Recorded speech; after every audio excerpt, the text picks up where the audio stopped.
या PSI महिला अधिकाऱ्याचं संपूर्ण देशभरातून कौतुक होत आहे। 5 वर्षाच्या मुलीवर बलात्कार आणि हत्या प्रकरणातील आरोपीचा हुबळी पोलिसांनी एन्काउंटर केला। आरोपीने मुलीला चॉकलेट देण्याचे आश्वासन देऊन तिचे अपहरण केले आणि नंतर तिच्यावर बलात्कार केला। नंतर त्याने गळा दाबून तिची हत्या केली। यानंतर नराधमाने तिचा मृतदेह एका पत्र्याच्या शेडमध्ये ठेवून दिला होता। याबाबत 5 वर्षाची मुलगी बेपत्ता झाल्याची तक्रार विजयनगर पोलीस स्थानकात दाखल झाली होती। CCTV आणि स्थानिकांकडून मिळालेल्या माहितीच्या आधारे पोलिसांनी रितेश कुमार याला अटक केली होती। त्याच्याकडून अधिक माहिती घेण्यासाठी पोलीस त्याच्या घरी घटनास्थळी घेऊन गेले होते।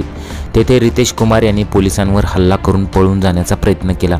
यावेळी फौजदार अन्नपूर्णा यांनी आपल्या सर्व्हिस रिव्हॉल्व्हरमधून हवेत गोळी झाडली, पण तरीही रितेश कुमार पळून जात होता। त्यामुळे फौजदार अन्नपूर्णा यांनी त्याच्या पायावर आणि पाठीवर गोळ्या झाडल्या। जखमी झालेल्या रितेश कुमार याला उपचारासाठी किम्स रुग्णालयात नेण्यात आले, पण तिथे डॉक्टरांनी त्याला मृत घोषित केले। दरम्यान या घटनेत एक PSI आणि 2 कर्मचारी जखमी झाले असून त्यांच्यावर सध्या किम्स रुग्णालयात उपचार सुरू आहेत। PSI अन्नपूर्णा यांनी संरक्षणार्थ केलेल्या गोळीबारात रितेश कुमार मारला गेला। रितेश कुमार याच्या छाती आणि पायावर गोळी लागली, त्यामुळे उपचारासाठी रुग्णालयात नेले असता डॉक्टरांनी त्याला मृत घोषित केले। यामुळे अनेक स्तरातून लोकांनी या PSI महिलाचं कौतुक सुद्धा केलेलं आहे। तुम्हाला काय वाटतं? तुमच्या प्रतिक्रिया जरूर कळवा।